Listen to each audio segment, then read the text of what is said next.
Okay, at this point, I would like to introduce Jerry Karchis, who will be introducing our speaker of the day.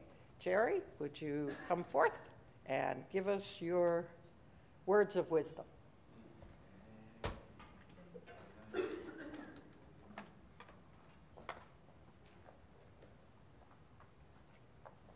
Buy low and sell high. Okay. It's my pleasure to be able to introduce Mark Boderoff today. He is the captain and company commander at Fort Huachuca. He is the organizational leader of the MAAF group. He wanted to have an alternative for the people who were at the base down there, in addition to all the religious things that were being promulgated and supported by the military. So he wanted to have something available that would be helpful to people down there who needed a way of expressing themselves and having camaraderie with other people who thought like freethinkers and atheists. He is a Purdue graduate, and he was commissioned into the Army in 2004, I'm sorry, behind the times. The 82nd Airborne Division, and he served both in Iraq and twice he was in Afghanistan. So we know at least there's one atheist in foxholes. So I'll bring Mark up here to be able to introduce our speaker also. So Mark's going to tell us a little bit about his organization and a little bit about what he's trying to do down there. Okay? Mark, it's all yours.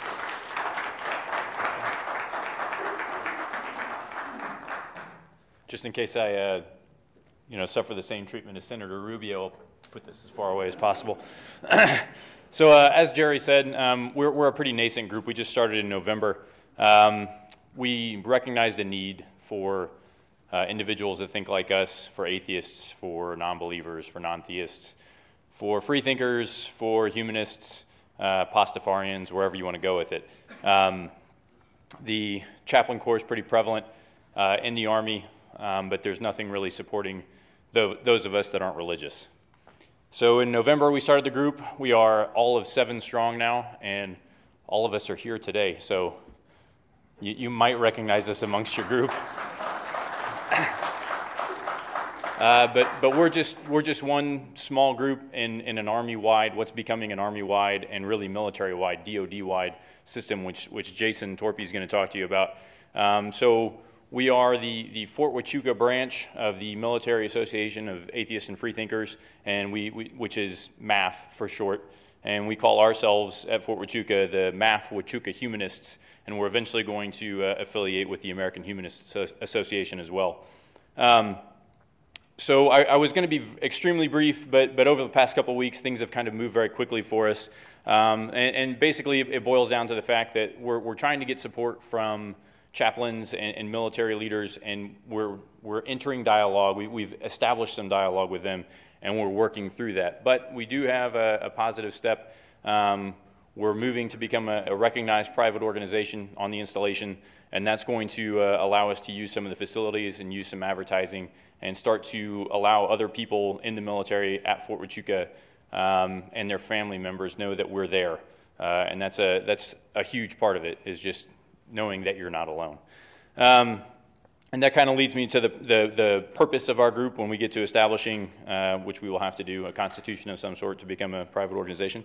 But the number one priority for us is to be available to other non-theists, to that whole group of people. And Jason's got some specific stats that he's probably going to go over on the numbers of non-theists in the military and how they compare to other religious groups. The next priority for us is educating ourselves so that we can, number one, gain a better understanding of our belief systems, and then 2, be available to educate others who have questions. The third priority for us is to get involved in projects and events. Once we become a private organization, it'll be much easier for us to do that. We were going to do a tree planting on March 21st at the beginning of spring ran into a couple snags there with bureaucracy and everything, but we're going to work through that. And then the fourth and final priority for us is to promote the group, to get the advertising out there so we can let everybody know. Our general stance is a little bit less, chaplains are doing X and we don't like it, so we're going to do something else. And it's more, we exist as a group and we're relevant and we need support. And so we're trying to break down the stigma that exists. And it's not just in the military. I think it's nationwide. It's sort of a stigma against atheism. And that's the other thing, too, about the military. The military is solely a cross-section of our country. Maybe a little bit, higher in certain statistics than others, but, less than 1% of the population. So we're trying to break down that stigma within our own force. And the Army, good comment about adaptability. The Army, I think, constantly strives to be adaptable, and we're just bringing out another aspect of that in our little local location at Fort Huachuca. So part of what's helping us do that is a nationwide, as I said earlier, nationwide organization, which Mr. Jason Torpy is the president of, and that's the Military Association of Atheists and Freethinkers. He also holds seats on the board of the Secular Coalition for America and the American Humanists Association. Mr. Torpy joined the Army in 1994 and has been active with the non-theist community the whole time. He's addressed issues of separation of church and state and equal opportunity for non-theistic service members in the Army, and specifically in Army basic training, Army parachutist training, which I went to, the military academy programs and combat situations. He holds a Bachelor of Science degree in Engineering Management from West Point and a master's degree in Business Administration from The Ohio State University. I obviously hold a little beef there since I went to Purdue. He is a humanist celebrant and recognized by the Humanist Society. He speaks on a range of issues related to the atheist, humanist, and general non-theist community, especially as these issues relate to the military. Jason has spoken to large audiences at national conventions, award banquets, and outdoor events, press conferences, and radio appearances on programs such as the BBC World Today, Alan Combs, RT Television, and NPR. So, ladies and gentlemen, Mr. Jason Torpy.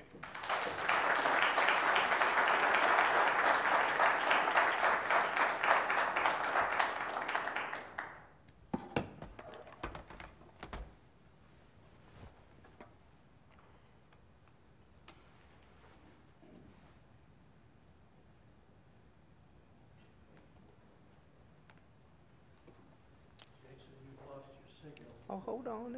It'll find it here, I think, in a moment. Here, you need to are you turned on here? This is power on. You're connected? Okay. Volume down. Yeah, It's coming up now. Yeah. So that'll take a minute to come up. First of all, I want to thank the many friends we have here in Tucson. I know Don Lacey. It's been a couple years since I saw Nancy, but we've known each other for years through the atheist community. Jerry Karch has had me here, and I really appreciate you being here. Steve and Diane are supporters of MAAF and have been for many years, some of our original and best supporters. So Tucson has always been friendly. And Mark Bottorff is here, along with how many of you? If you could stand up, the seven of us? All right, how about a hand?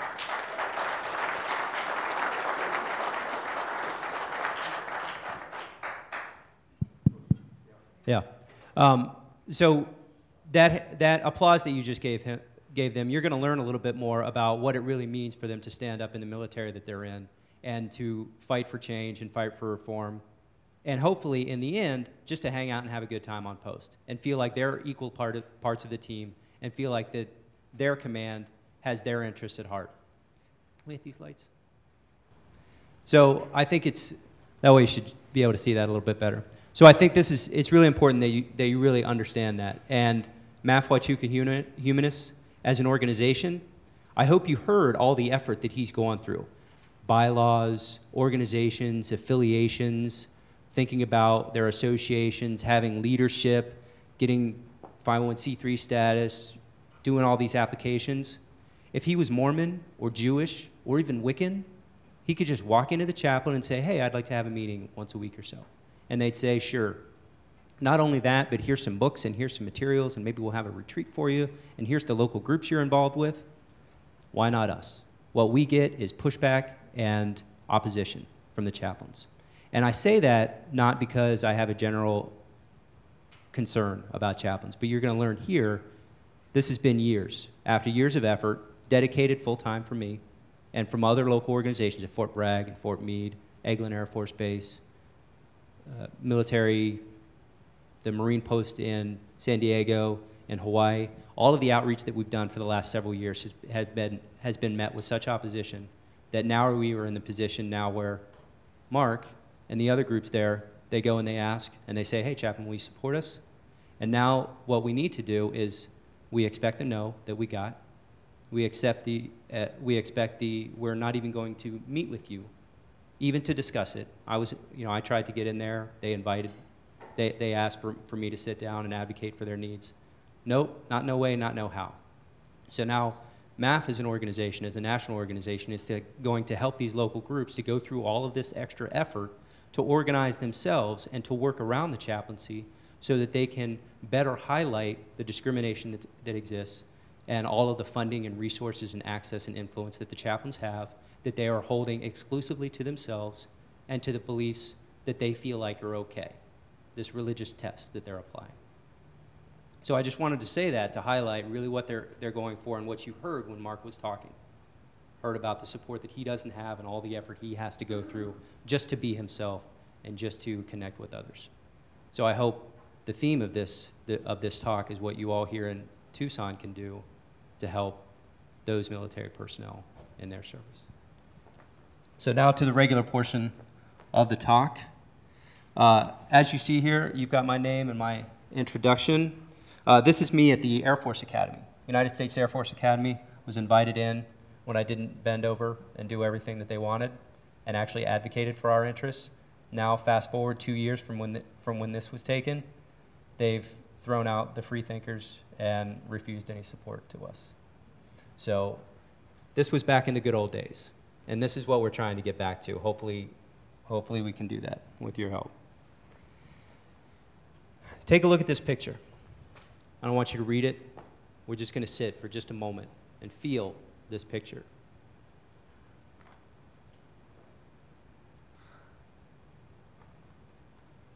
I don't know about you, but I get chills. You've got the American flag. You've got troops out there that you know are in combat situations, ready for combat situations.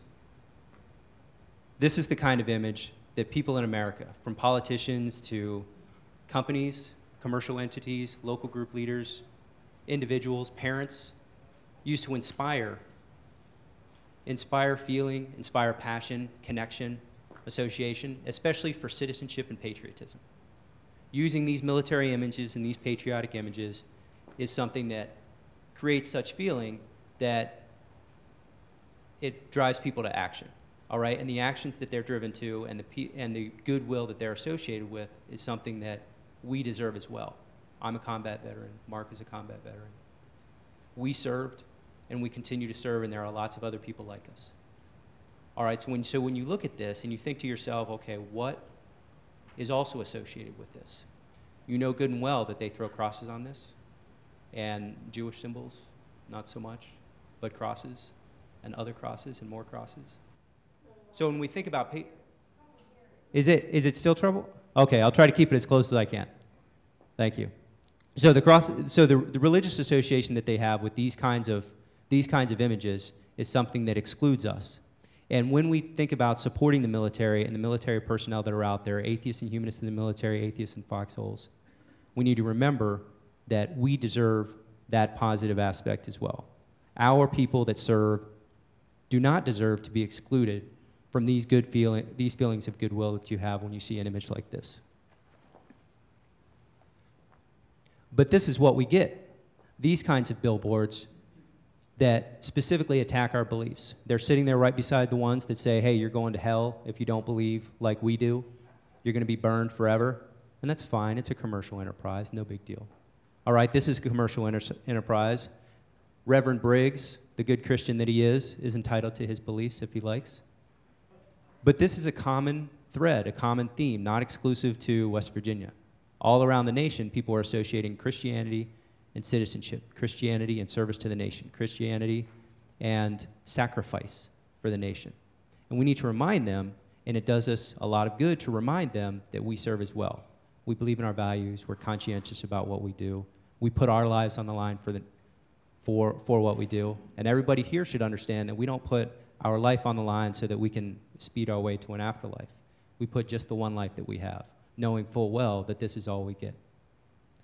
So we need to remind people like Reverend Briggs, as much as possible, until they get the point that we're Americans too, and we serve as well.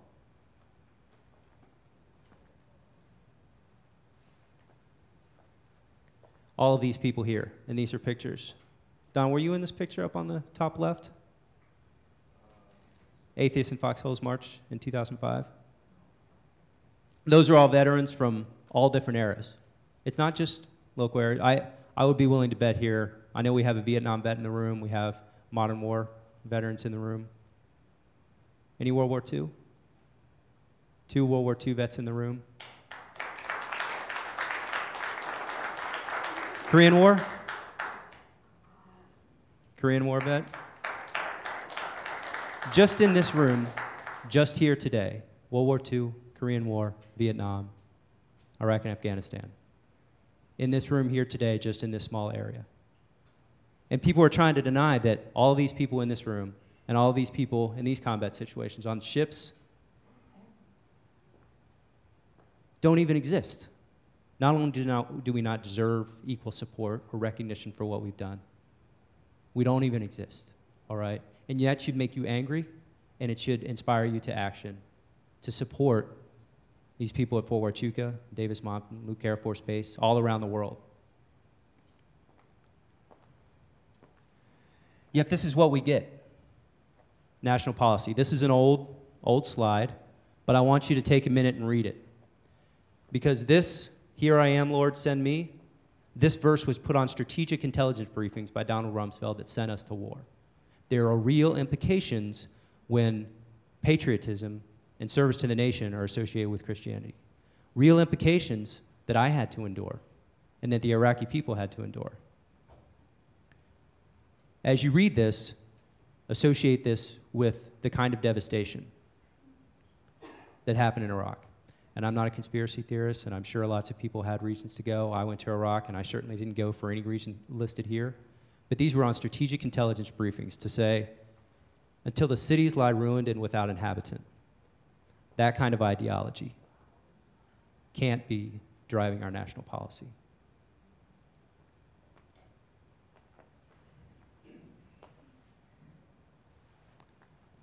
And it's not from 10 years ago or 15 years ago or 8 years ago, it's today. This is some of the demographics I was talking about within the chaplains, and this is information that the Military Association of Atheists and Freethinkers has had to go out and get and acquire. We've had to go out and pull this information so that we can show what the demographics look like. So the chaplains in the military, 98% Christian, almost 2/3 evangelistic denominations, Southern Baptists, Pentecostals, people that are out there specifically as a prime article of their faith to be fishermen, to be fishers of men, the Great Commission, to try to bring other people to their area. And they are successfully using evangelism. And I'm not against Christians. MAAF is for atheists and humanists. We're trying to support atheists and humanists within the military. But we cannot do that when the military is grounds for evangelism, when the military is specifically promoting and providing bias and special privilege to Christianity. It's not a safe space. It's not a comfortable environment. Cadence International, this is an organization specifically at Fort Jackson and at some other areas that uses the military as a prime mode for evangelism. And this is pulled from their website. They're not embarrassed about it. This is their strategic ministry, the reasons that they're doing what they're doing. And it's not to help people. It's not to make people feel better. It's not to inspire people. It's not to provide assistance and support. All of those things that you see there, all of those reasons is people are vulnerable. And they can be exploited to be converted to our message. They're away from home. They're in stressful situations. They're in difficult times. And that makes them ripe to receive the message that we have. And that's not the way that our military should be exploited and used. And as well, for the atheists and humanists that are just trying to be themselves, especially the young ones that are the first time away from home, that are in those vulnerable situations, they should have support as well, alternatives to church, humanist meetings, humanist groups. There's a training going on at Fort Huachuca, and I'm going to talk a little bit more about that. Those troops, those trainees, have they heard about Free Thought Arizona? You know, is there anybody reaching out to them? You know, think about what you might be able to do to give them some alternative to Catholic, Jewish, Protestant on Sunday mornings. Because right now they've got precious little to look forward to, because the military's not helping them out. Their leaders aren't helping them out.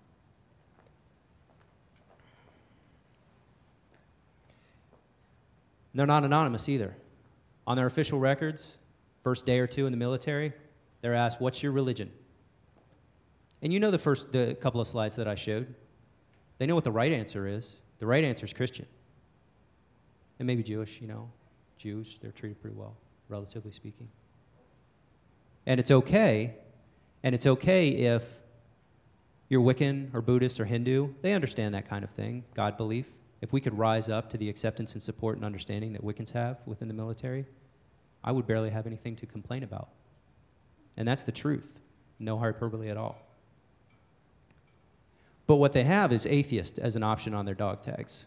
And if they choose that support, they know that wrapped around their neck and on their official records, they will be branded with something that, at least from all evidence and from all appearances, will subject them to discrimination and exclude them from support, mental health support, spiritual fitness programs, relationship counseling, marriage counseling, chaplain activities, chaplain facilities. They will say, oh, well, you wouldn't want any of this. Just go stand in the corner and be alone with your no beliefs. And it's not on the slide here, but I'm going to talk later. Humanist, many of us identify as humanist. What we do believe, not what we don't believe. Beliefs and values, not an option, can't be an option, won't let it be an option. So that's a fight that we're going to have to fight, just to say, this is what we do believe, I'd like to put humanist on the list. And for them to recognize that the options are not believe in God or don't. The options are have core beliefs and values that are theistic, but also core beliefs and values that are not theistic, that are just as good, just as important, just as valuable, and just as legitimate to use to deal with stress and life and love and death and tragedy. That's what they don't recognize right now, and it's right here.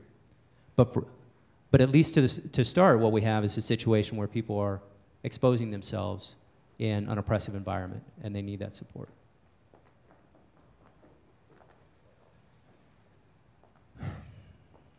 That's what I've talked about here. Secular support, being left alone, is not good enough.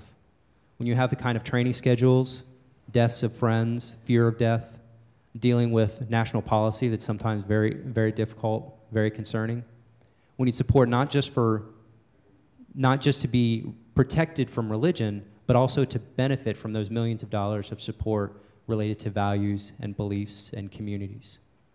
All right, and that's what we've done here. There's a lot of organizations that MAAF works with. We're not trying to reinvent the wheel, but the American Ethical Union, American Humanist Association, Humanist Society, Harvard Humanist Chaplaincy, local groups like yours are all those communities out there that people can benefit from. And none of us are clergy or trying to pontificate or being dogmatic.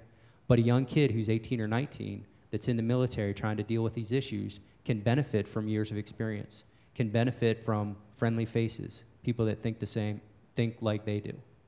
All right, and that's why this kind of community support is important. And the resiliency training, so within the military, they really focus on these value systems and resiliency to stress. And all of those systems right now have two options, secular and religious. And they don't recognize at all those people out there that say, I know I'm going to die when I die, and that's going to be the end of it. I value science's best way to understand the world, valuing skepticism and humanism. Human flourishing is the highest value. Those kinds of non-theistic values, however you express them personally, those are things that are not accommodated within military programs. All the funding goes to, if you believe in God, then that's fine, and if you don't, then that's fine, but we're not going to attend to non-theistic beliefs and values. So that's where all these other organizations come in, and that's how MAAF collects their best practices and connects them to those soldiers in need. Because again, the military is not doing it. They're not making that phone call. They're not calling those people in. They'll call the Archdiocese in. They'll call chaplain trainers, the Evangelical Lutheran Church in America, who's actually pretty good, Southern Baptist Church, Spirit-filled churches, Southern Baptist Convention. They're all at the table.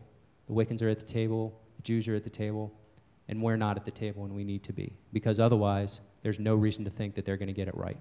They're going to bring their seminary training and their opinions about atheists and non-theistic beliefs, and they're going to inject those into policy, and that's what we're seeing. We need to fix that.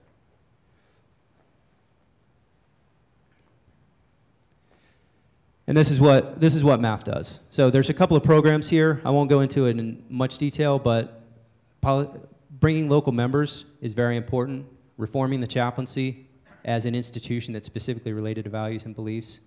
Doing demographic support and policy making. There are so many different aspects that have to be reformed and that we need support from. That's what we spend time doing. And simply just bringing attention to the issue.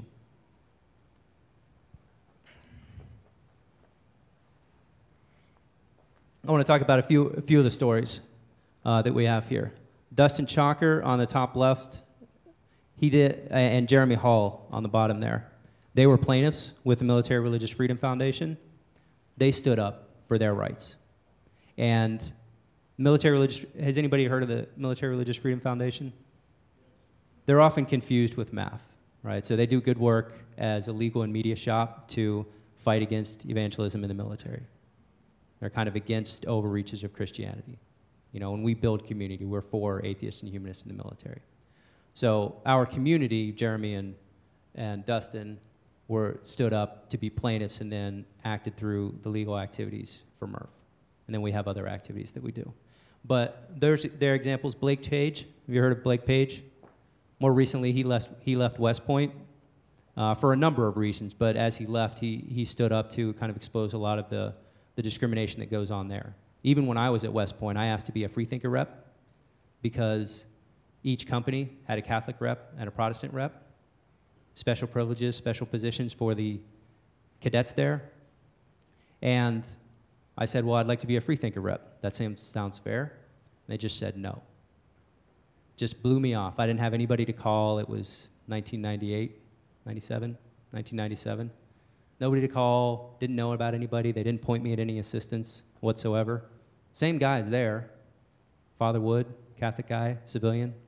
Same guys there, doing the same kinds of things, not helping at all. We have a group, though, through the Secular Student Alliance that Blake Page ran and worked with MAAF on before he left. And that group still continues at each military academy. So people are standing up. I want to talk about Ryan Jean up in the top right and Ray Bradley. They've both gone to the chaplains as well to ask for support. So this was more like 2 years ago, ahead of what Mark's done to blaze the trail a little bit.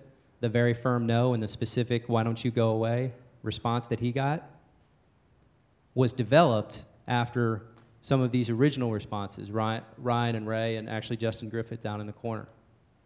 Their efforts to go through and actually have the conversation when they would sit down and talk to us before they decided that they didn't want to help.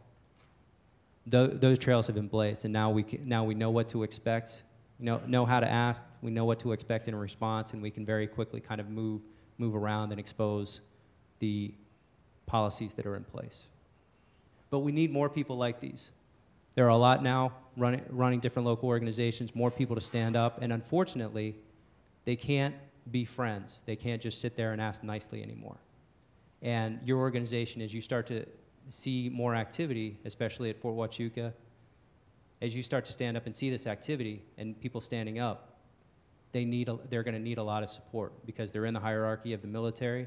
They have careers to worry about. They have families to worry about. They have deployments to worry about. They have their own stresses to deal with. And they're going to need to know that the civilian community and the veterans out there have their back as they stand up and demand the rights that they should have, and demand the support that they should have, and demand the equal treatment that they should have. Keep these faces in mind because there's going to be a lot more like them. And eventually, we'll get where we're going, but apparently, according to from what the chaplains have been doing, it's going to take a fight to get there.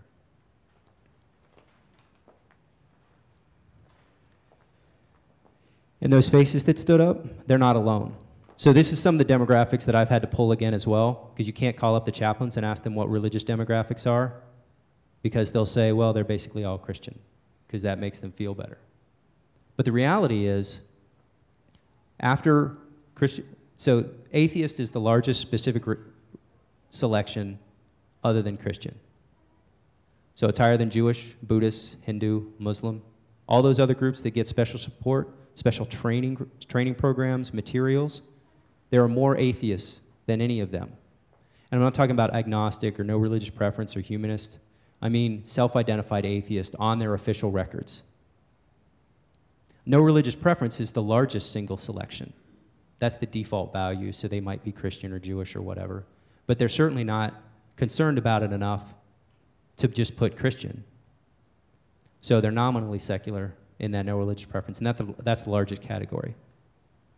And if we had humanist as an option, there's good indication that this number would be even larger. It would be larger than the majority of the Christian denominations. Because a study by the Defense Equal Opportunity Management Institute did a survey. So it wasn't the official records, but they actually did a survey of humanists.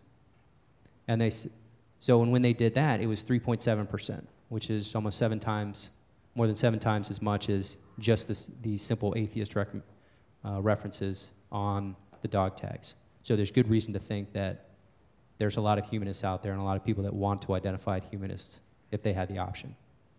And considering it was 7 times as much and they're not just putting atheist, the single option there, that shows the level of discrimination and concern that people have. That shows how many people are hiding in the wings.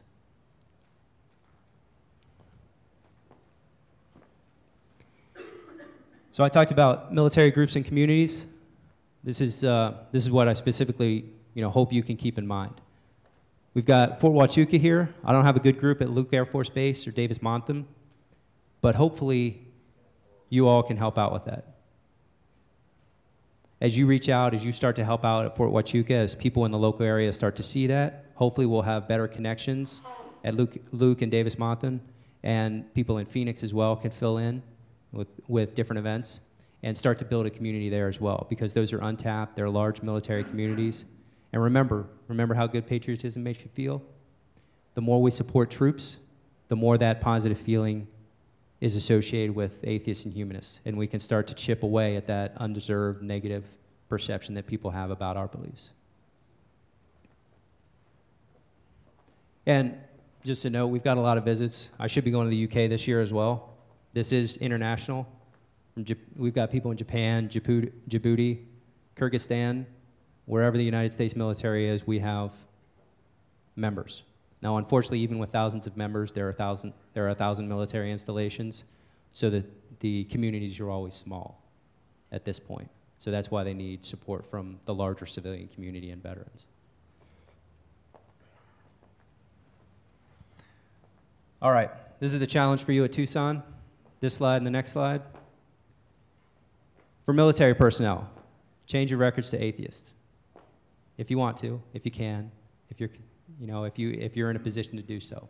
If you can change your records to atheist, then you can be counted. You can be on that slide. And the next thing is go in and ask for humanist on your official records. They might say no. Remember, this is the religious preference line that you're asking about already has atheist and none and no religious preference. It's not a list of religions. It's a list of preferences about religion. So humanists can go on there without making any strong statement about whether it's a religion or not. So go in and ask for humanists, and when they tell you no, that's a formal EO complaint. And then you can call MAAF and be one of those people to stand up and demand equal treatment. There's over 100 options on the list already, and there's no reason in the world they can't add a humanist other than that they're discriminating against us.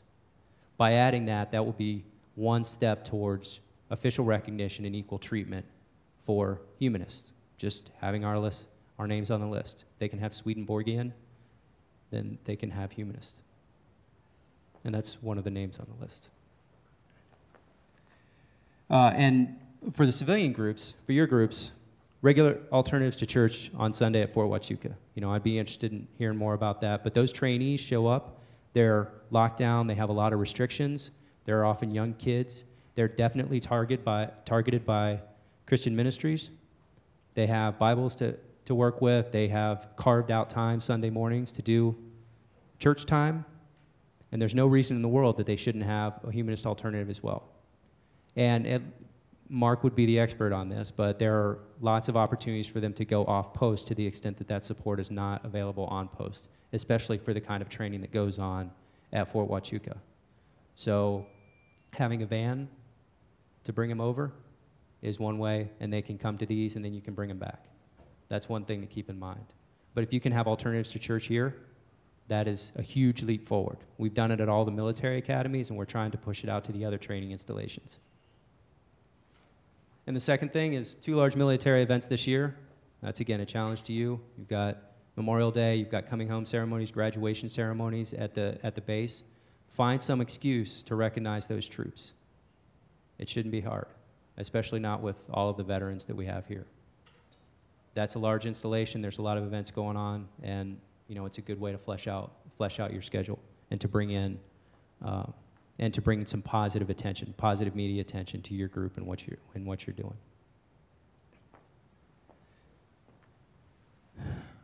That's my talk. I hope you're concerned. I hope you have some ideas here. There are thank you notes in the table in the back. So when you're leaving, I hope you'll consider writing a thank you note to troops as well. Just drop it in the box, and then I'll put it in the care packages that we send out to deploy personnel. Send a little note. You can put your contact info if you want, and they might write back to you or not, but we drop those in the care packages that we send out to MAAF members deployed overseas. All right, that's my main talk. I'm open to questions now. We've got plenty of time. Okay. Here. Here you go, Jerry. I can stand up here for the questions.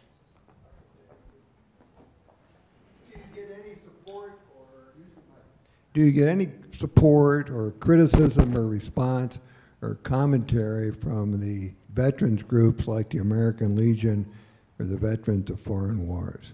Yes, they hate us and everything we stand for. Yeah, I've tried to get a vendor spot at the Veterans of Foreign Wars for the last couple of years, and they won't honor the application. They say, well, sorry, I'll fill at the end. The Legion I don't bother to contact because they were very obvious. If you read the Legion political platform, they have an Americanism section that it's the Tea Party and the worst parts of the Tea Party. So they hate us and everything we stand for and consider this to be a Christian nation. In their defense, the Legion was founded with religious language. Its original congressional charter in 1919 has religious language. I'm a life member of the VFW myself, so I have high hopes. I joined after they took the God requirement off their application.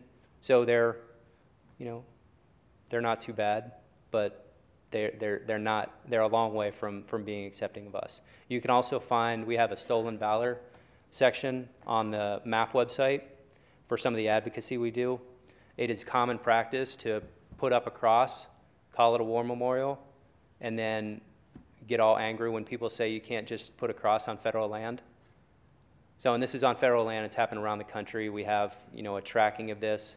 And what they do is they say, hey, this cross is a war memorial. It honors all veterans. And we say, hello, no, that it does not in any way honor all veterans. The Veterans of Foreign Wars, Legion, other groups are very active in supporting these sorts of co-opting military service in order to protect Christian privilege. So it's bad news. And I want to work with them. We're veterans as well. But they're definitely very, very Christian in the way they carry out their business. I know Pat Tillman was a non-theist, and after he died, his brother was determinedly asserting the family's non-theism. Is the family at all willing to support or work with you? I haven't heard anything back. You here in Arizona are in a good way. The Tillman run was last weekend. I've reached out to the Tillman Foundation a number of times, as has everyone, every single leader in the atheist and humanist community. So I don't think they're necessarily interested in working with us. They're definitely, the Tillman Foundation has more money than the entire movement, so they're just operating on a different level. That may be part of it. But he was an atheist. He was a scholar warrior. He's somebody we look up to. MAAF itself has the Tillman Ranger Society, Donor Society, $6,000. You can be part of the Tillman Ranger Society, and I would love for anyone to consider that. So we honor him as best we can. I also put a review of his wife's book, his wife's most recent book, and explained a little bit about, we want to honor the family as much as they're willing to allow us to. But, they're very private, so. I see that the Americans United asked West Point to end mandatory prayers at the academy. Are you familiar with that lawsuit? Yes. Okay. At least to a certain extent. Now, what they did not do is call me, so it's a little bit concerning. But we work with them. I'm on a board with Rob Boston at Americans United, so we work together as best we can. But that is fundamentally a secular lawsuit, not an atheist lawsuit. And part of the point that you should have gotten from the talk today is associating yourself with the military can improve the stigma against atheists and humanists. Because right now, if we try to work in the GLBT movement or secular movement, sometimes we're kind of pushed aside because it hurts more than it helps, because there's such a negative stigma against us. So I assume that's what's going on. But it's a reality at all the different areas. What I try to do is build community there. Again, like Blake Page and other personnel there at the military academy, and try to support their activities. We have a really good group at the Naval Academy and the Air Force Academy both. So, but they kind of suffer in that negative pro-religious environment. I've been reading that apparently people in the military, many of them, or a number of them, think that we have a religious war going on against Muslims. And I know they had rifles at one time with a quote, I think, from the Bible, a reference to the Bible. Yeah, so the Jesus rifles. It was actually Trijicon sights, so it was the rifle sights, and they had evangelical references that referenced things like light and optics and things like that. So, and that went on for 30 years. It wasn't okay by any means, and especially the slide I put up about Rumsfeld. People could easily get confused and think that we're in a religious war. But as I said, I'm not a conspiracy theorist. I know I wasn't out there doing that, but somebody could easily get confused. Apparently, Onward Christian Soldiers is the theme song for the U.S. military. And I might add that a lot of... no, the Caisson song. Pardon? I mean, the Army song, it's from the Caisson's hymn. So it's Onward Christian Soldiers is not any official. Well, it's not official, but that's what a lot of people think that we are a free country, free to be a Christian. It's easy to get confused, yes. Yeah. I understand your confusion. A lot of families have been confused for generations. A lot of families have a military tradition to serve their country, and you can't win glory in war without having a war. And of course, a lot of people make a ton of money by providing weapons and so on. Military-industrial complex that Eisenhower talked about. Anyway, as a free thinker and a critical thinker, I often get into trouble by seeing the elephant in the living room, but I'd like to ask what you think about a particular point of view. We often hear that we're in Iraq and we're in here and we're in Afghanistan fighting for our freedom. Definitely, the soldiers that fought in the Revolutionary War fought for our freedom. And when Britain came back to reconquer us in 1812, those American soldiers who fought in the War of 1812 were fighting for our freedom. And you could certainly argue that we were fighting to defend our freedom in World War II. But none of the other many, many wars we've been in were for our freedom. Sometimes they were for other people's freedom, but mostly they were insane. And I'd just like to get your opinion. I don't know if you've ever thought of it that way. I mean, that would kind of make the young men and women in our military now kind of look bad. And I don't really want to do that. We're not above saying, well, those 18-year-olds in Nazi Germany that took up arms against America or the Russians and so on, they were evil. They should have rebelled against their country. But we don't say that about our own troops. So do you have any thoughts on that? Well, I mean, I have thought deeply about that as a West Point graduate and a combat veteran myself. I thought deeply. I was at the International Humanist and Ethical Union World Congress in 2011, And that was Congress on Peace, and that was the topic of the Congress. I talked on a couple of panels there about these types of issues. To make a long story short, MAAF is aware of these issues. We're not a pacifist organization. We're certainly pro-peace. It's easy to say that. And there are a lot of concerns. That's what that slide's about. We should not go in. Religious purposes for war are unacceptable. Commercial purposes of war, for war are unacceptable. Imperial purposes of war, to take land from others, are unacceptable. Humanitarian purposes, those are acceptable. Humanitarian purposes for war. Now, that's all easy to say. I'm not a public policymaker, a military leader, or a civilian leader. We should remember, though, that the civilian leaders in this country direct the war effort, not the military personnel. So if we have an issue with what the military personnel are doing, aside from atrocities, so that's a separate issue. But if you have a problem with the way the military is employed, you need to address those to the civilian leaders. And I am of the opinion that humanist thought and values can make sure that we have humanitarian wars and none of those other kinds of wars. But that's a whole other discussion, very difficult on a practical level. I would just advise you make sure to direct your irritation and concern to the civilian leaders, not to the troops.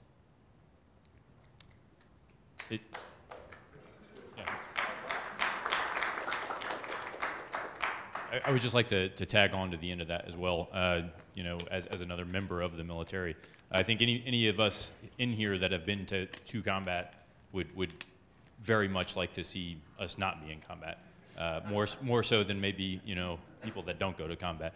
But I would also like to highlight something, just a thought that Christopher Hitchens highlighted and when he was giving a speech, and I think he probably put it in a book as well, about, you know, whether or not to intervene in other locations. When you start talking about free speech in our own country, and take a country, a Scandinavian nation, in which a cartoonist draws something in support of free speech, and then people in the world that are of that nation or even of that region are killed, are we not obligated to be involved?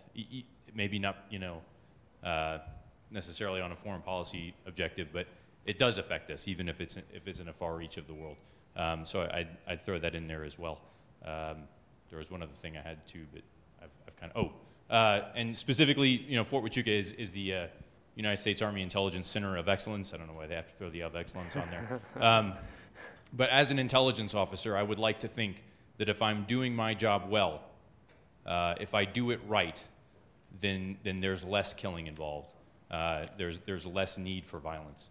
And so that's one of the things I think me and other members of my group, I won't speak on behalf of them, but as a professional, we feel somewhat obligated to do our jobs well in that claim, both on looking at our enemies and you know, maybe preventing stuff there, but more importantly, obviously for our own troops.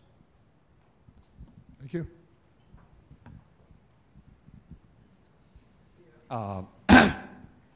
As both an Army veteran and an Air Force veteran, an astronomer, a skeptic, an atheist, I would caution, and I don't know how you handle this, actually promoting people to come out and actively promote atheism because of my own experiences.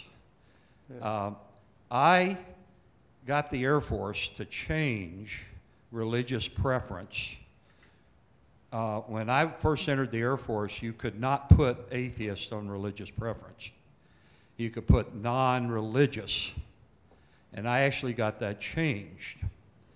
But a number of years later, when I was selected for a job at the Air Force Academy and went there for an interview, they specifically told me that I could not have the job because of religious preference on my records.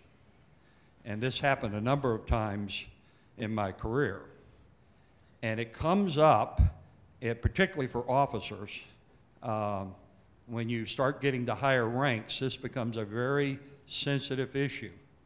So I chose to do it, but there are ramifications to doing this and being outspoken about it.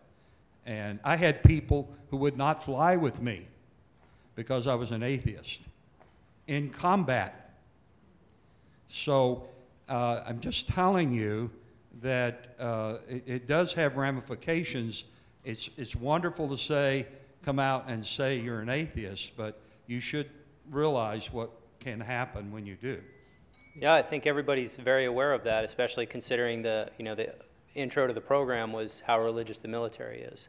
That doesn't mean we shouldn't come out. It means that we all need to come together to make sure that the people out there have the support that they need. And what I found, and what a lot of people find in the military, is when they do come out, it makes them feel better personally, and they find that they have a lot of friends out there to help, among the military that say, listen, I wasn't able to come out, but I'm really glad that you did. And every once in a while, there's the bird dog effect. And this is what I consider MAAF to be very valuable for. We build the communities, and then all of those violations that have been going on out there can't happen anymore. Because our people make a phone call, they know who to call, they know they can call, and they can at least speak up and say something. So those violations and those issues like you're talking about simply can't happen anymore. Because if you got told directly these days, I got told I couldn't get a job because I was atheist, you'd know who to call, and you'd get that job. And we have one of the board members for MAAF is current faculty at the Air Force Academy. So I'm not saying the Air Force Academy is all fixed. All the academies are equally bad, and the rest of the military. But it's not all bad, just equally bad. So it's time to come out, at least these days, it's time to come out, it's time to step forward. You've got the support, you know who to call, and it's that much more important. Your experiences and all the experiences I had and these people have, it means they need help, not that they shouldn't come out. Jason, I saw you give a speech one time where you were talking about a humanist chaplain program. Can you talk a little bit about how that's going? Right. In the media, you will hear about atheist chaplains. That is a media term. Nobody's supporting atheist chaplains. We're supporting humanist chaplains. So that means an organization like the Humanist Society or the American Ethical Union provides an endorsement to an individual who can authentically represent humanism. And then they do all of the secular duties that any normal chaplain would do.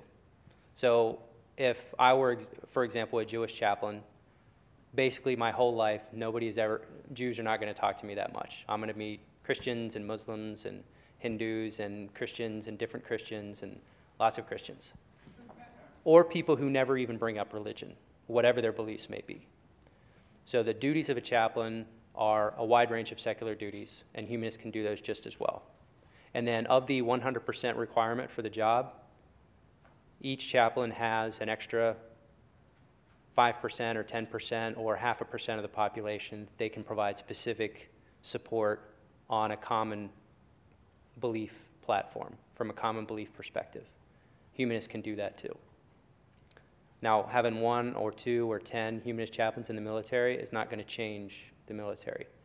Ensuring that the 5,000 chaplains that are in the military know that they have to understand and support humanists just like they do Jews and Muslims and Hindus, that will change the military. So that's why it's not on the slide. It's not that it's not important. It's not that we won't support anyone who wants to be a humanist chaplain. It's just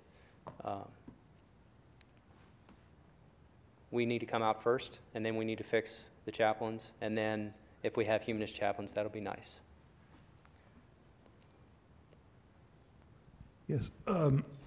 There are in the Department of Defense a lot of civilian employees as well as military employees.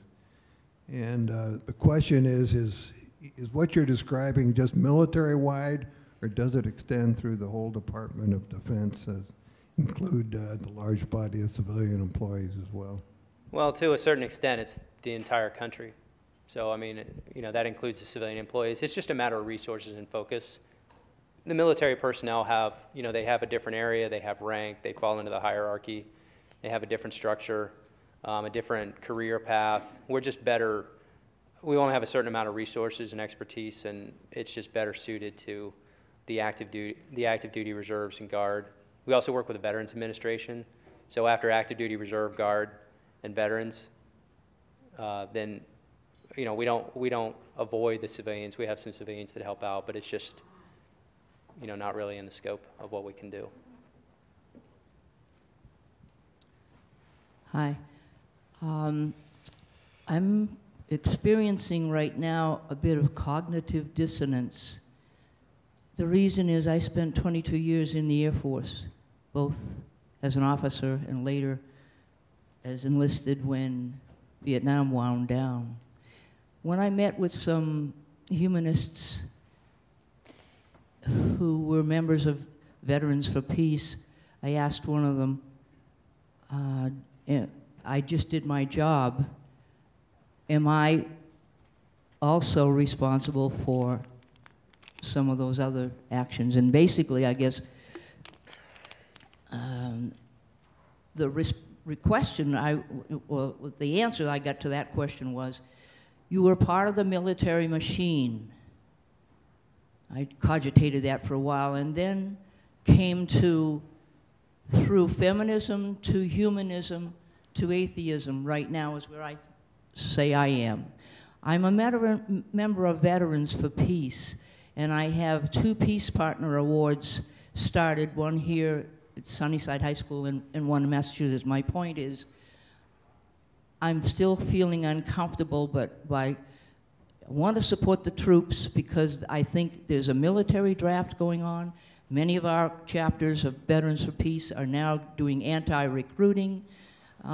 And I think maybe there's a common thread we have somewhere with the Military Association of Atheists and Freethinkers and our Veterans for Peace chapters.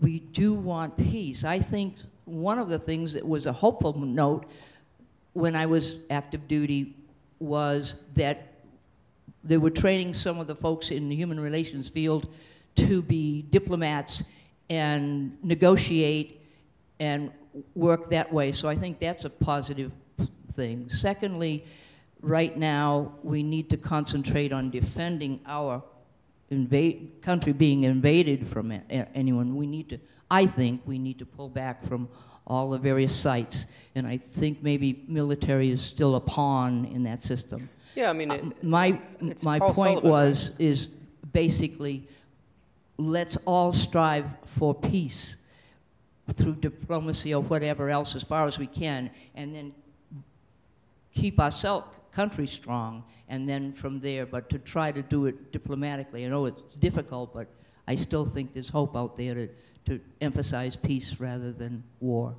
Yeah. Yeah, we're definitely pro-peace. I think it's Paul Sullivan's Veterans for Peace, right? I think he's the president. And, you know, I've had some interaction, but... No, he's not. No? Okay.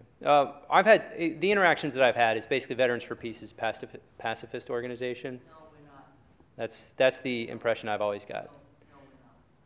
But MAAF is pro-peace, so, I mean, it's certainly an issue, but once people are in, we try to support them while they're in. So, and again, I try not to confuse the issue by making military policy the job of privates or sergeants or captains even. It's political policy for the military is just not something that's, you know, within their ability to make decisions about. They have good opinions and have to be okay with that. Conscientious objector status is one thing that's perfectly fine in the military. If somebody has a non-theistic reason to be a conscientious objector, that's fine. It's been done before. We have one of our first vice president actually got out of the military as a conscientious objector and left MAAF as well. So he was very, you know, he just kind of rotated and became a very passive, didn't want anything to do with the military. So there's precedent for that. That's one system that's works fine. It seems to me that not that long ago, Wiccans occupied the basement along with atheists. What's changed? So Wiccans, first of all, they started a while ago. So in 1998, I think, they had a chaplain that rotated over. He was a current chaplain, and he tried to rotate to the Wiccan service, and then they managed to kind of throw him out. He's still serving as a non-chaplain officer. So they started along much before we did.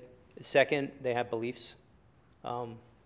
They're more like a traditional religion, so it's easier to kind of work with them. They hate Wiccans, but they don't have the "you're not a religion" area.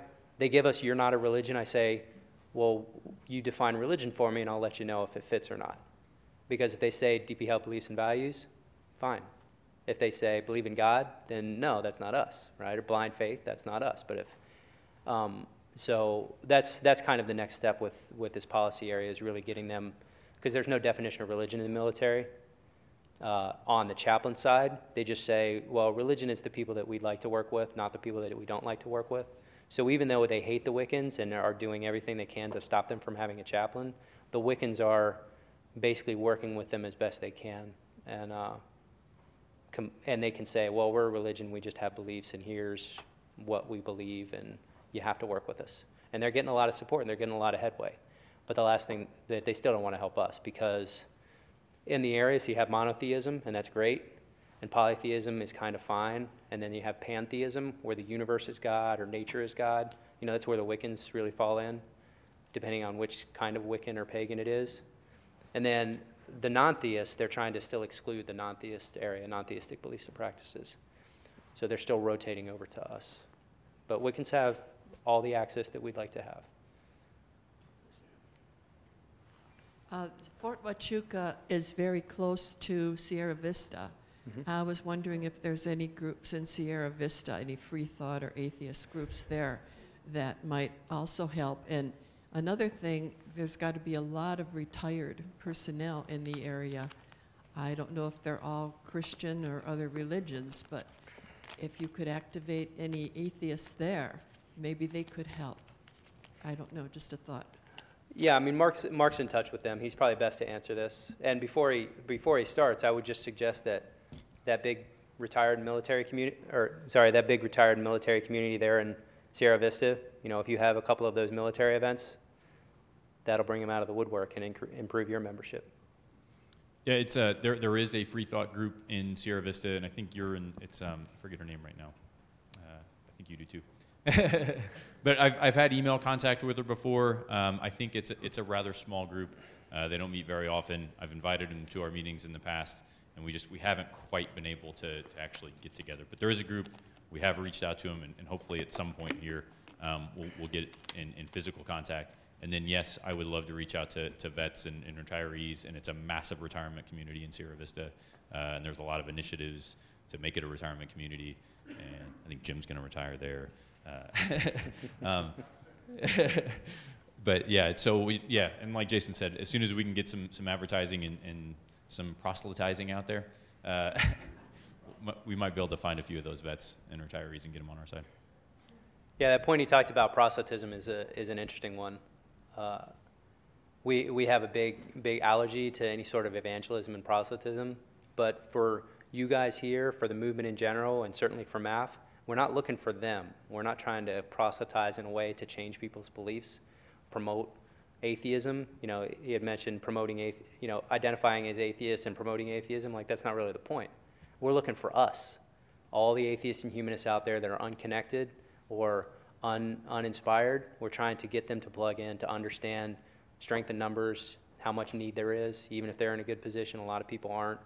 To try to inspire people to connect, identify as who they are, and to be a part of the community. So this proselytism is from disconnected to connected, not from Christian to atheist or Jewish to atheist or whatever. I think part of what you're trying to do is what we did with Free Thought Arizona. We love associating with people who are free thinkers and atheists and humanist, whatever label you want to put on it, other than religious. And it's nice, the camaraderie and the socialization that you can have with it is an important part of the organization. So you should, let people know you're there, and you'll probably get people from the community to come out and join you and work with you. So I think that's a good thing. So.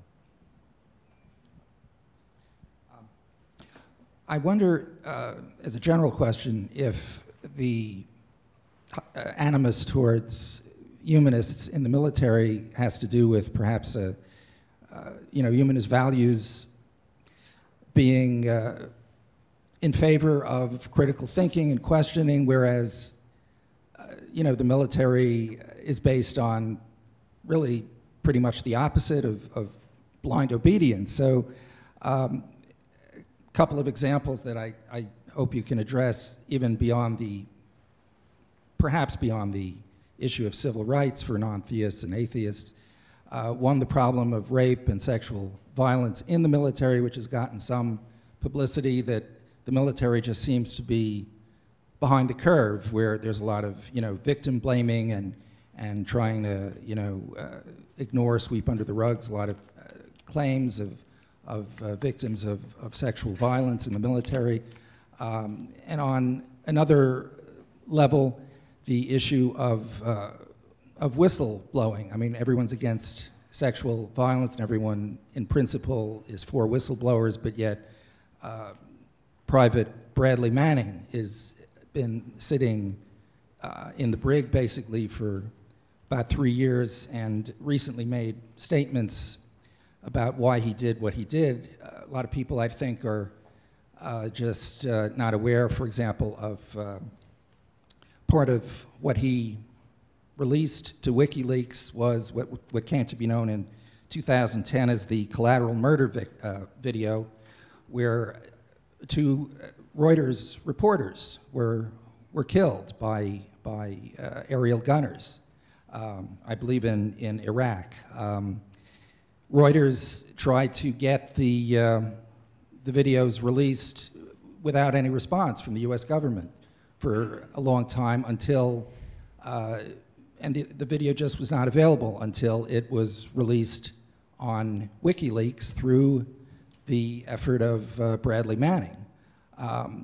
That's an act that I think he deserves congratulations for rather than prosecution. I'm not saying necessarily that military atheists should officially adopt these issues, per se, but as critical thinkers, as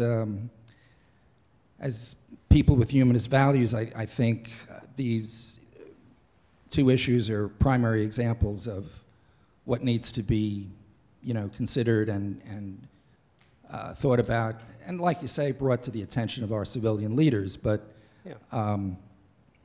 your comments. First, I would dispute that the military is about blind obedience. Following orders is one thing, but that's in the context of say no if it's unethical. I mean, that's also part of the instruction. With respect to the violence against women in America and the military, I think in the military it's particularly an issue, and I'm speaking outside my area of expertise, so I'll keep it brief, but the military is sexually immature because we have segregated units. I went to segregated basic training. It was only guys in my basic training unit, and that was not that long ago, although it was it was a while. It was almost 20 years.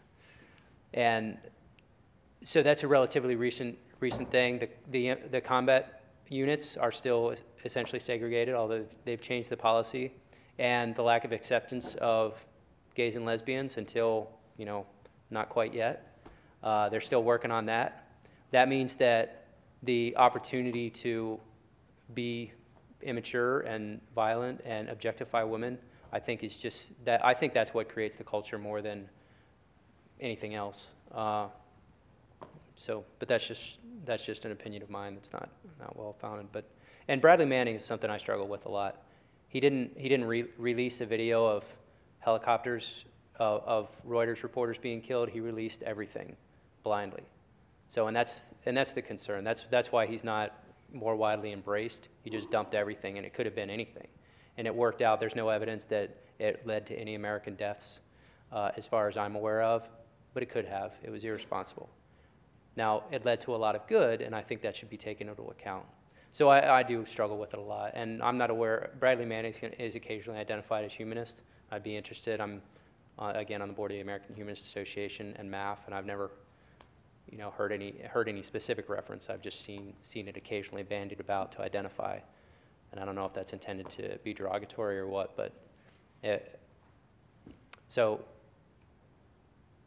I don't know. I mean, I would be interested in hearing more about those stories and everything. I've followed it, but the bottom line that I've seen is he just released everything, not one thing.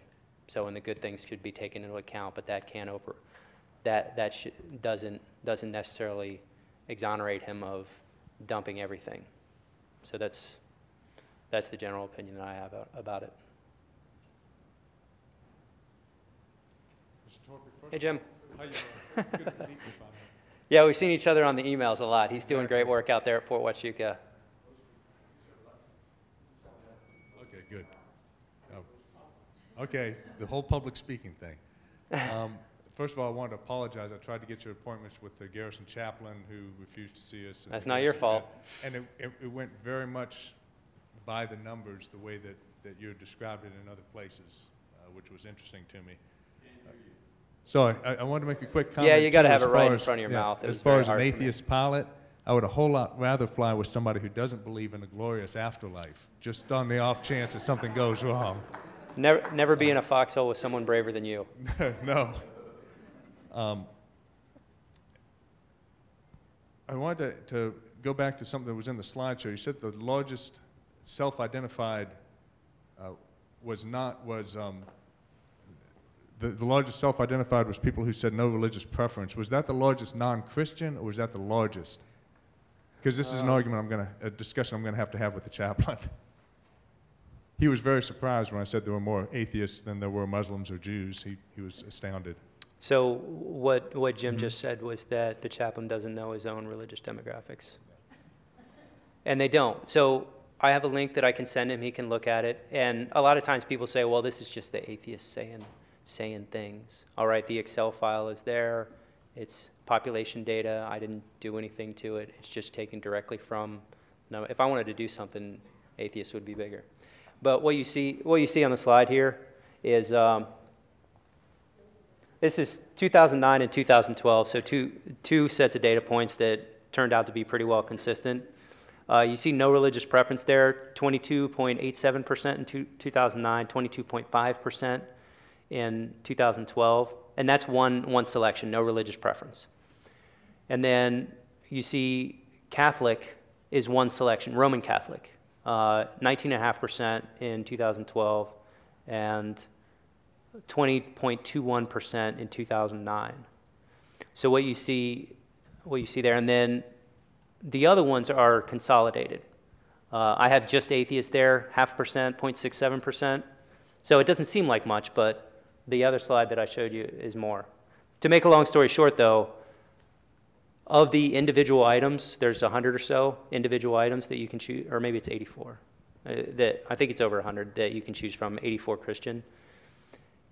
No religious preference is the one most commonly selected, the individual selection. Christian no religious preference is pretty close. Catholic is pretty close. But no religious preference is the highest single selection. And then if you drop down about number 19 on the list, it's a little fuzzy, about number 19 on the list is just atheist. So that means all the ones below atheist are about 60 Christian denominations, all of the non-Christian denominations. And in that discussion, I excluded unknown. So you see unknown is 6 to 7%. So that's not, unknown's not really a selection, it's just an error point. So if we pull out the error point and we pull out no religious preference as the default, that could be anything really, then atheist is bigger than all the non-Christian ones. So how are they differentiating evangelistic versus other Christian? That's me, 100% me. So if you go to the website under, I think it's the education area, there's a listing of demographics. And it explains more the background and the approach. But evangelistic basically means the Great Commission to evangelize others is number one. Now, the Evangelical Lutheran Church in America, I think, is not an evangelistic because even though they have evangelical in their name, and Catholics are evangelical, and Mormons are, a lot of organizations are evangelical, I try not, it's a very restrictive approach. So we're talking about like Church of God, Bible churches, Pentecostals, Charismatics, those kinds of organizations that are going to talk to you about how you need to convert to Christianity, and that's basically all they're going to talk to you about. That's going to be their number one priority. Those are the groups that are in that area. And I'm not trying to bash anybody, but I really want to make a distinction between the United Church of Christ and like chaplaincy full gospel churches, which is not even a church. It's actually just a chaplain organization, chaplain endorsing organization that endorses Bible-beating evangelical Christians. So this is a category that I've made up to make that distinction. And the important thing is, for anybody who works with statistics or experiments, evangelistic denominations for chaplains is the same as the evangelistic denominations in the general population. So even if you're questioning what do I have for evangelistic, it's still 63 to 18. 63% in the chaplain population versus 18% in the general population. So it's vastly overweighted because I could go into that as well. The lawyer we have in the house will probably talk about some of the reasons that's the case. Steve. On your last slide, you had how people could send you funds and that kind of thing. I wonder if you would take a moment to share with us basically your budget and your budgetary needs, or your current budget, so to speak, and how you're meeting your desires and needs, and then what your ideal or desired budget would be. Yes. Okay. I'll try to keep this short. So let us forget last week for a minute. I had a good last week. The budget for MAAF this year is $86,000. So of that $86,000, that's related to a certain modest salary for me, which I'll tell you is $31,200.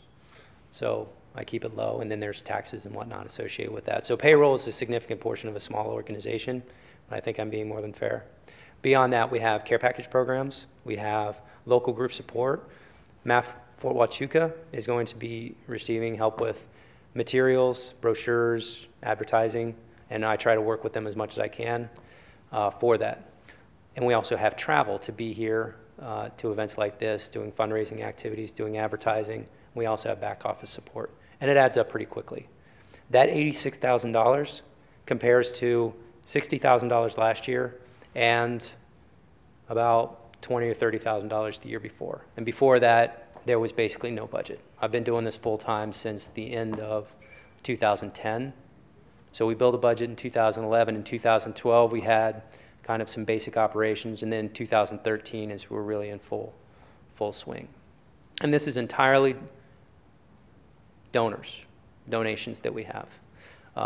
For membership, especially because I'm trying to grow a constituency and represent a larger constituency, we try not to charge for membership, especially for people that are active duty or military. We don't want to have any barriers at all for people to come in and join the organization. That having been said, it creates a greater requirement for people outside, whether they're members or not, to provide donations. Now this year, we've been very successful in fundraising. I've raised over $100,000 this year. So we're through the budget. And I'm going to have to go through the very, very happy task of creating a supplemental budget to use those additional funds. Some things under consideration now are, first of all, legal challenges. We've talked to the American Humanist Association about doing some additional legal challenges to better expose some of the bias and exclusion that we find in the military.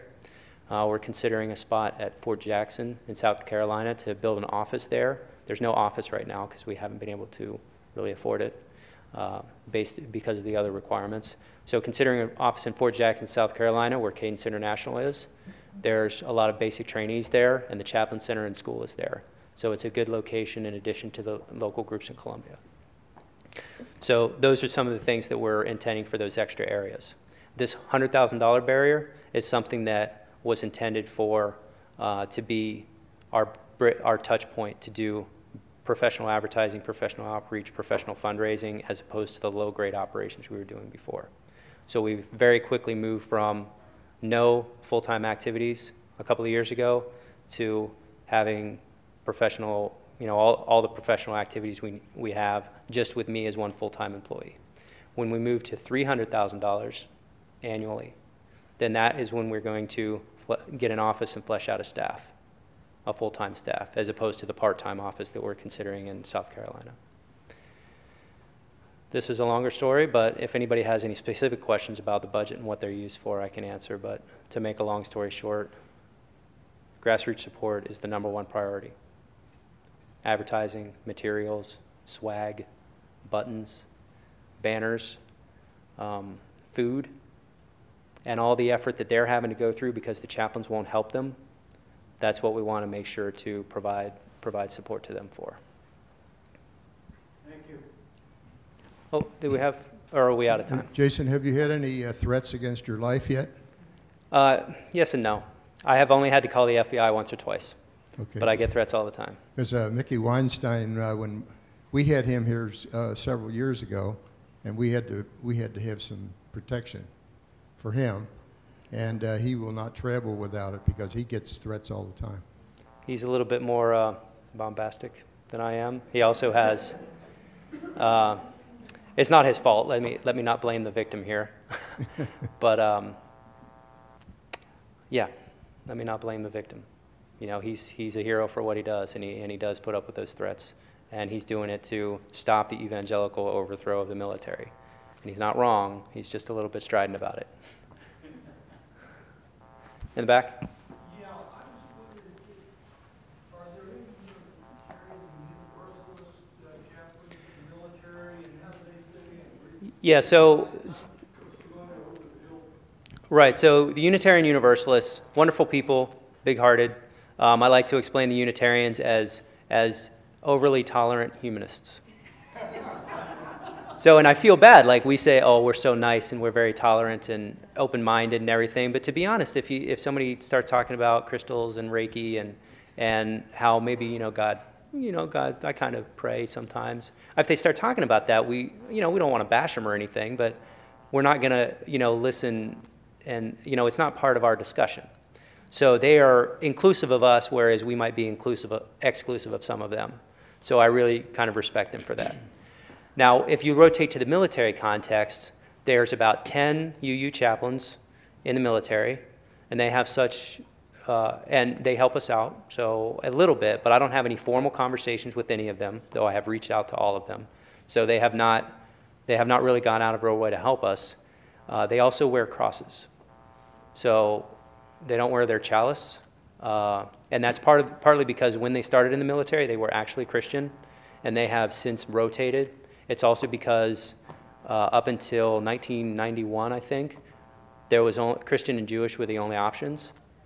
In 91, they got the first Muslim chaplain, and since then they have Christian, Jewish, Muslim, Hindu, Buddhist. So they have five different symbols that are options, but those 5 different symbols, again, 98% are Christian. UUs are not included in that 98%. I have rotated them to the more appropriate other category, along with the Jews. I mean, people sometimes don't realize, like, in the chaplain category, you have evangelistic, other Christian, Catholic, and other. So we often get lumped in the other category, which is not strictly appropriate. Jews, Muslims, Hindus, too small to be relevant to the larger population. And that's not a good thing, that's a bad thing, but that's why they're in the other category. But the UUs are in the other category as well. So keep in mind they wear crosses on their collar, and none of them, well, there's one guy that I talk to pretty regularly, but they're not handing out our materials any more than anybody else is.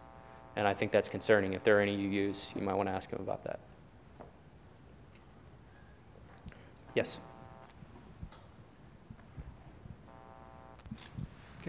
Can you show us the billboard at the beginning of your lecture? What I wondered about there is if you know the story, and especially why lawyers are anti-American.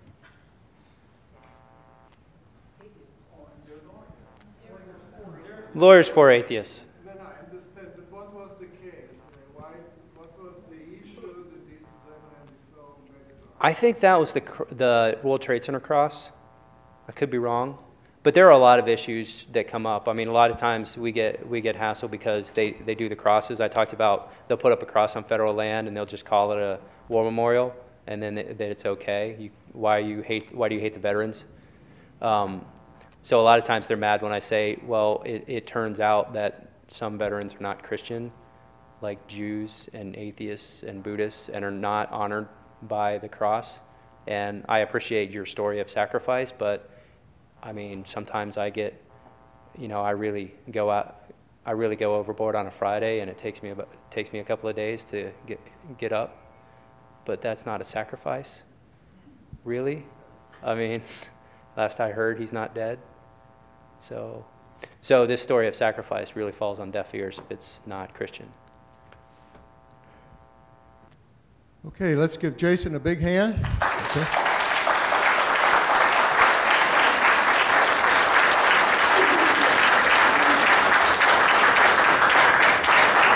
There will be a DVD shown at 1 o'clock right here with a program that will follow. Okay, so come in at 1 o'clock and see.